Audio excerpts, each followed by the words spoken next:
Olá, meu amigo, minha amiga, muito obrigado por vocês estarem fazendo nosso portal crescer tanto. E você que está se inscrevendo agora, seja muito bem-vindo. Aqui a gente sempre aborda temas que os grandes meios de comunicação não abordam ou alguns que eles distorcem ou mudam a realidade. Hoje tem um tema muito importante que a gente não está vendo nenhuma linha. Eu quero convidar vocês para, nesse sábado, dia 24, às 10 horas da manhã, assistirem aqui uma entrevista com o professor Diego Pautasso sobre a China, esse país que está causando tanto debate no mundo e tantas dúvidas, tantos medos mundo afora, né? Nós vamos desvendar aqui várias questões com uma pessoa que morou na China, um cientista político que conhece bem o assunto. Eu espero trazer contribuições para que a gente entenda o que acontece, né? No nosso país e no mundo.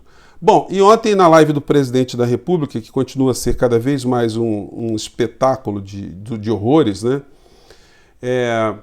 Ele confessou que ele tem consciência que pessoas podem demandar o governo, a União, e até resvalar na figura dele, por conta de situações envolvendo a Covid no nosso país.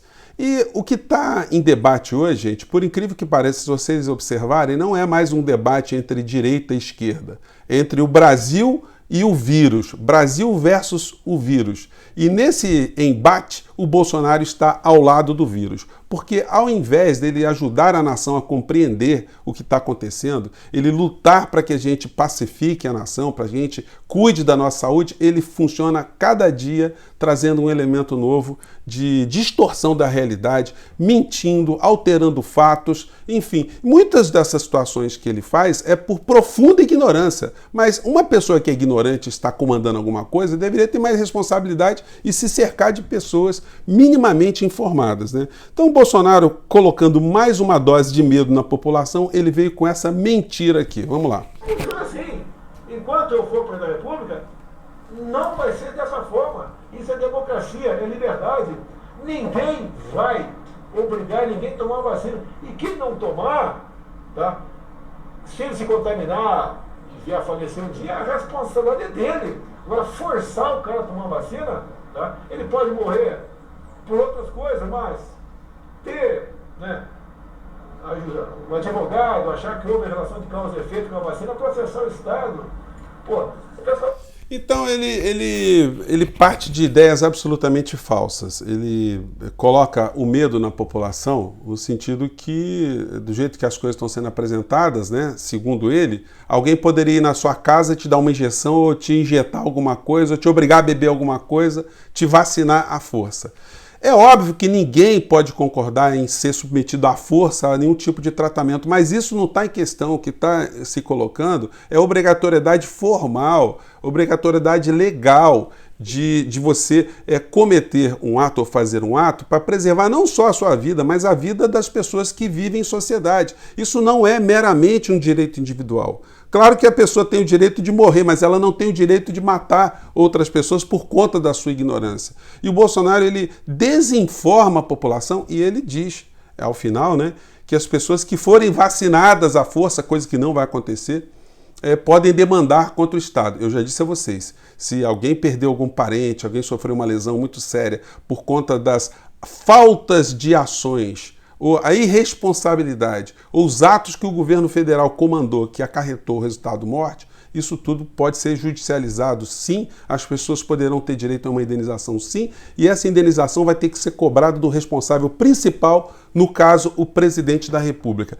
Ele é uma pessoa que tem uma ignorância sobre muitos assuntos, mas isso eu tenho certeza, se alguém avisá-lo, que ele vai ter mais prudência para lidar com essa situação, né? Se tem uma coisa positiva para a gente lidar no meio dessa história, é que faltam 799 dias para a gente se ver livre dessa criatura e das pessoas que ele trouxe para o governo. Isso tudo está servindo como um grande ambiente de reflexão nosso para que a gente nunca mais permita que esse tipo de aventureiro, de entreguistas, tomem conta do nosso país. Como eu tenho advertido, gente, esses temas todos, eles acabam esconder o assalto que está acontecendo enquanto a gente está preocupado com a enfermaria. A gente está preocupado com a enfermaria dos loucos, a enfermaria das pessoas que estão querendo se tratar, querendo se salvar. A gente está tentando levar algum tipo de informação, mas lá dentro, na tesouraria, os bandidos, os gangsters continuam a assaltar o povo brasileiro. Eu vou mostrar onde isso está acontecendo. Aqui mais uma imagem da vassalagem, né? Um general aí dizendo que quem manda, manda e quem está ali para obedecer tem que obedecer. Enfim, já foi o tempo que você tinha militares no nosso país que tinham algum tipo de preocupação mais elevada com a sua reputação, né? Essa situação de vassalagem que faz parte de outras tantas vassalagens que estão acontecendo no nosso país, né? Ontem o Bolsonaro também esteve lá com Ernesto Araújo, lá no Itamaraty, no Instituto Rio Branco. Ele nem sabia onde é que ele estava, o que significavam aquelas pessoas ali, qual era a importância que tem um diplomata brasileiro. E o Ernesto Araújo deu um show de loucuras que eu comentei no nosso último vídeo. Assista o nosso último vídeo, onde ele disse que é um poeta diplomata, enfim, que o Brasil é um país pária, mas que o Brasil seja um pária com muita honra, muita determinação, mais ou menos assim, né? Isso tudo nos remete ao debate que aconteceu ontem entre o Biden e o Trump. As pesquisas indicam que Biden vai ganhar essas eleições. Trump foi muito mais comedido nos seus ataques de ontem nesse debate, mas o que vai mudar para nós, né, essa história? A gente inclusive vai falar disso no nosso programa nesse sábado com o professor Diego Pautasso. A priori, o que dá para a gente interpretar é que, por mais que mude o governo dos Estados Unidos, os interesses geopolíticos dos Estados Unidos continuarão os mesmos. Os contratos, as relações, a exploração que ele faz enquanto nação em relação a outros países irá continuar e aqui não será diferente. Mas para nós tem um significado muito importante, que é o afastamento desse combustível, ou a neutralização desse combustível da ignorância que contamina essas pessoas que estão no governo brasileiro hoje. Que não são vassalos do governo norte-americano, mas são vassalos de Donald Trump. Em algumas situações a gente vai ter dificuldades, mas ideologicamente, pelo menos, esse pessoal terá um esvaziamento muito grande. Eles não terão mais essa referência fora do nosso país. E aí outros assuntos também que merecem o nosso comentário de hoje, o assunto diz respeito às eleições. O Bolsonaro continua com seu dedo podre. Nas 3 capitais mais populosas, mais importantes do Brasil, as suas candidaturas que ele está apoiando, estão derretendo. A principal delas, ou a mais identificada, seria a do Crivella. Crivella tem utilizado essa imagem aqui nos seus programas eleitorais e não está dando muito certo, não. Ele está perdendo cada vez mais intenções de votos aqui no Rio de Janeiro. Ele está arriscado nem ir para o segundo turno, que é uma situação vergonhosa para um prefeito em exercício. Vamos acompanhar aqui a imagem que ele está botando nos horários dele. Vamos lá.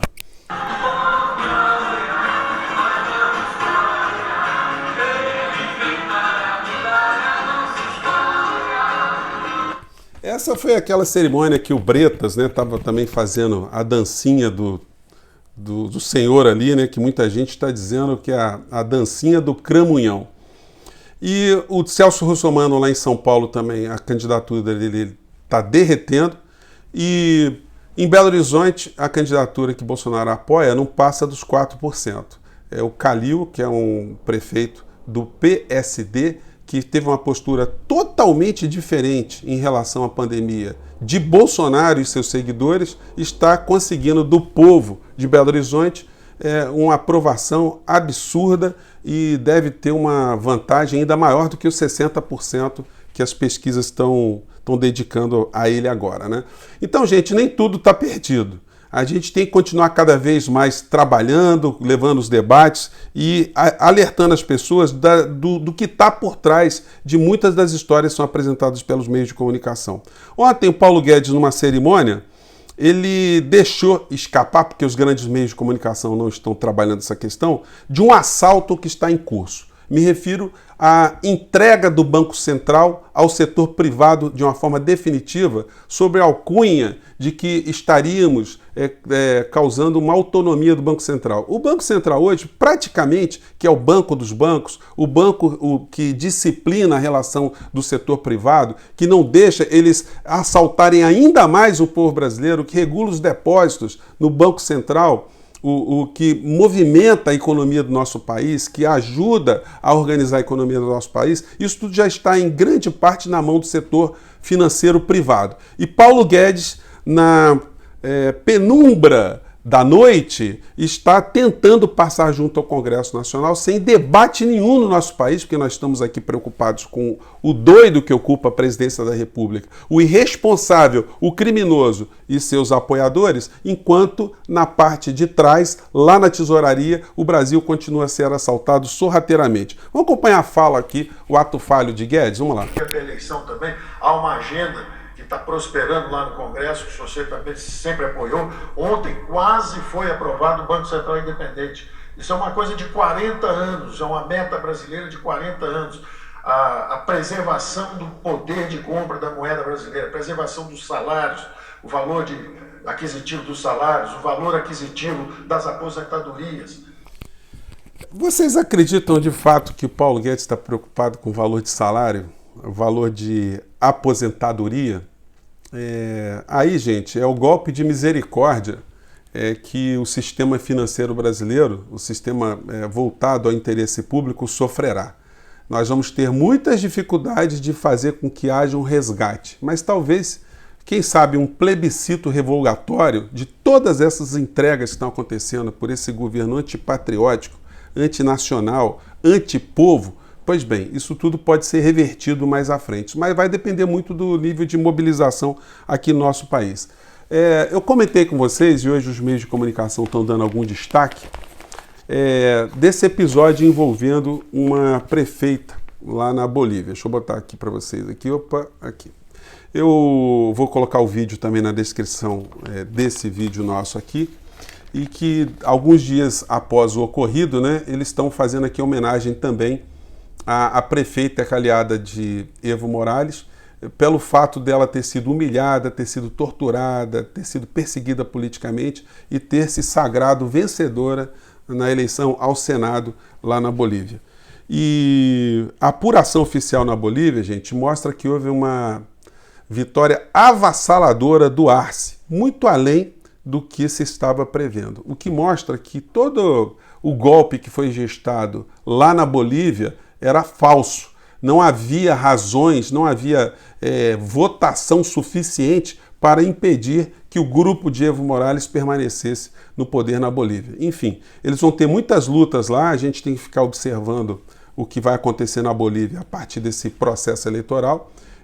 Não significa que eles vão conseguir reverter todos os dramas e todos os danos que sofreram lá com o golpe, mas isso pode sinalizar também como bons ventos que estão circulando de novo na política para apontar caminhos para povos não só da América Latina, mas especificamente aqui do nosso país. Daqui a 12 dias vamos ter eleições nos Estados Unidos. Eu acho que o tom aqui no Brasil vai ser mudado de forma radical, mas a gente não pode desguarnecer. As eleições à prefeitura também vão dar uma demonstração de uma derrota fragorosa desse bolsonarismo virulento, e a gente continuará aqui cada dia levando um pouco mais de informação. Fico por aqui, gente. Um grande abraço. Até o próximo vídeo. Tchau.